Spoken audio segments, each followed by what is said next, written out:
नमस्कार मित्रांनो, तुमच्या सगळ्यांचं मनापासून स्वागत आहे आपल्या यूट्यूब चॅनल नामस्पंदनमध्ये. मित्रांनो, आजचा हा व्हिडिओ खूप वेगळा आहे, थोडा भीतीदायक पण तितकाच महत्त्वाचा बरं का. कारण आज आपण बोलणार आहोत मुंजाबद्दल. हो, बरोबर ऐकलं. हो मित्रांनो, तुमच्या आयुष्यात अचानक विचित्र गोष्टी घडायला लागल्या असतील किंवा रात्री झोप लागत नसेल, कोणीतरी आपल्याला बघतंय असं वाटत असेल आणि स्वप्नात वारंवार एकच चेहरा दिसत असेल, तर हा व्हिडिओ शेवटपर्यंत नक्की बघा. कारण अर्धवट माहिती धोकादायक असते. आणि मित्रांनो, आपण ह्या व्हिडिओमध्ये पाहून घेणार आहोत की मुंजा लागल्यावर आपल्यावर काय काय होत असतं आणि म्हणजे त्याचं सोल्युशन काय आहे. तर मित्रांनो, चला पाहूयात. मित्रांनो, सगळ्यात पहिले आपण जाणून घेऊयात की मुंजा म्हणजे काय. मित्रांनो, आपल्या हिंदू धर्मानुसार असं मानलं जातं की ज्या व्यक्तीचं अकाली निधन होतं, विशेष म्हणजे लहान वयात किंवा अविवाहित अवस्थेत, म्हणजे लग्न न झाल्याच्या आधी, तर त्यांची आत्मा शांत होत नाही आणि म्हणून ती मुंजा म्हणून भटकत राहते. मित्रांनो, आता हे खरं आहे की नाही हे प्रत्येकाच्या श्रद्धेवर आहे, पण माझ्या मते तरी हे खरंच असणार बरं. त्यामुळे हा व्हिडिओ शेवटपर्यंत बघा. मित्रांनो, लोकांनी अनुभवलेले काही प्रकार खूपच विचित्र आहेत. पण मित्रांनो, आता आपण मुंजा कसा लागला हे कसं ओळखायचं त्याची काही लक्षणं जाणून घेऊयात.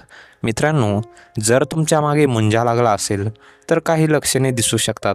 जसं की अचानक भीती वाटणे, रात्री झोप न लागणे, सतत वाईट स्वप्न येणे आणि एकटे असताना आवाज ऐकू येणे, शरीरावर जडपणा जाणवणे, कामात मन न लागणे आणि घरात नकारात्मक वातावरण राहणे. मित्रांनो, ही मुंजा लागल्याची लक्षणे आहेत. मित्रांनो, हे जर सगळं वारंवार होत असेल तर हे साधन आहे बरं का. मित्रांनो, आता यासाठी उपाय आणि तुम्हाला काय काय करायचं आहे ते मी पुढे सांगणार आहे, त्यामुळे हा व्हिडिओ पूर्ण बघा. मित्रांनो, आता एक गोष्ट लक्षात ठेवायची आहे. मित्रांनो, सगळ्यात आधी प्रत्येक गोष्ट मुंजा किंवा भूतावर टाकू नका. कधीकधी हे मानसिक तणाव किंवा आपल्या मनाचा खेळही असू शकतो. आणि आधी स्वतःला शांत ठेवा. मित्रांनो, काही वेळेस काय होतं, आपल्याला कोणताही मुंजा लागत नाही आणि आपण असं समजतो. त्यामुळे तुम्हाला आधी बघायचं आहे की आपल्यावर मुंजा लागलेला आहे का काही. त्यामुळे तुम्ही सकवन गेकवन असे काही उपाय करून हे ओळखू शकता. मित्रांनो, आता आपण उपाय बघूयात. मित्रांनो, सगळ्यात महत्त्वाचा भाग आहे हा. जर तुम्हाला असं वाटत असेल तर की काहीतरी निगेटिव्ह आहे, तर हे उपाय नक्की करा मित्रांनो. आता मित्रांनो, सगळ्यात पॉवरफुल उपाय पहिला, हनुमान चालिसा. मित्रांनो, तुम्ही ऐकलं असेल, जेव्हा भूतगीतं येत असतात तेव्हा हनुमान चालिसा वाचल्याने भूतगीतं आपल्या घरातून नष्ट होत असतात किंवा नकारात्मक ऊर्जा आपल्या घरातून निघून जात असते. मित्रांनो, म्हणून तुम्हाला दररोज सकाळी किंवा रात्री एकदा हनुमान चालिसा म्हणायची. कारण मित्रांनो, तुम्हाला माहीत आहे, हनुमानजी हे सर्व नकारात्मक शक्तीवर मात करतात. म्हणून प्रभूची हनुमान चालिसा तुम्हाला 11 वेळा अशी म्हणायची आहे, तर त्यामुळे अजून प्रभावी ठरते. मित्रांनो, आता नंबर 2ची गोष्ट, घरात दीप लावा. हो मित्रांनो, संध्याकाळी आपल्या घरात तुपाचा दिवा लावायचा आहे आणि शांतपणे प्रार्थना करायची आहे.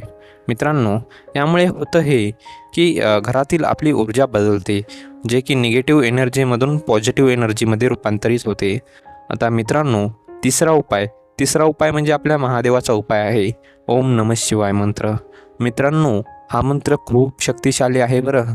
कारण महादेव म्हणलं की देव का देव महादेव असं आपण महादेवाला म्हणत असतो.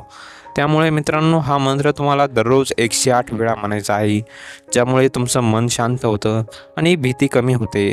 मित्रांनो, आता नंबर 4चा उपाय मित्रांनो अजूनच पॉवरफुल आहे. नंबर 4चा उपाय आहे गंगाजल शिंपडा.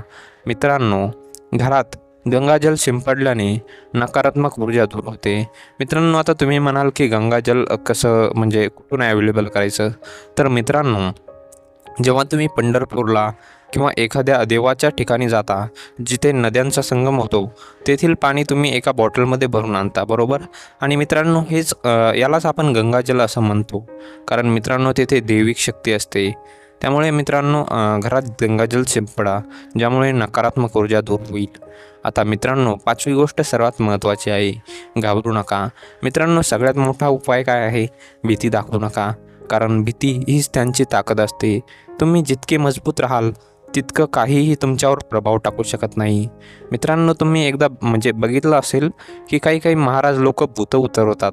तर मित्रांनो, त्यांना भीती नसते, कारण ते जर भूताला घाबरले तर ते भूतं कसे उतरवतील. त्यामुळे मित्रांनो, घाबरू नका. असं हनुमान चालीसा म्हणत म्हणत आपण त्यांचा सामना करायचा असतो. आता मित्रांनो, आता तुम्हाला एक गोष्ट सांगतो. मित्रांनो, एक मुलगा होता. तो सतत म्हणायचा की कोणीतरी त्याच्या मागं आहे. रात्री त्याला झोप लागत नव्हती. पण मित्रांनो, जेव्हा त्याने हनुमान चालीसा सुरू केली आणि मनाने मजबूत राहिला, तेव्हा हळूहळू सगळं बंद झालं. म्हणजे मित्रांनो, आपली श्रद्धा आणि आपला आत्मविश्वास खूपच महत्त्वाचा आहे. मित्रांनो, आता फायनल मेसेज देतो. मित्रांनो, मुंजा असो किंवा नसो, आपण स्वतः मजबूत असणं खूप गरजेचं आहे. त्यामुळे मित्रांनो, मन शांत ठेवा, देवावर विश्वास ठेवा आणि सकारात्मक राहा आणि रोज हनुमान चालिसेचं पठण करा. मित्रांनो, यामुळे मुंजाचा बापही तुमच्या घरावर नकारात्मक ऊर्जा टाकू शकणार नाही. हो मित्रांनो, तुम्हाला हा व्हिडिओ विशेष म्हणजे कसा वाटला ते कमेंटमध्ये नक्की सांगा.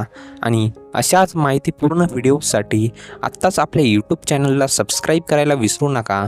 पण मित्रांनो, जाता जाता कमेंटमध्ये जय हनुमान नक्की लिहा, जेणेकरून तुमच्या घरातील जी निगेटिव्ह एनर्जी किंवा मुंजा असेल तो लगेच हनुमानाच्या कृपेने निघून जाईल. मित्रांनो, भेटूया अशाच एका नवीन व्हिडिओमध्ये. तोपर्यंत रामकृष्ण हरी.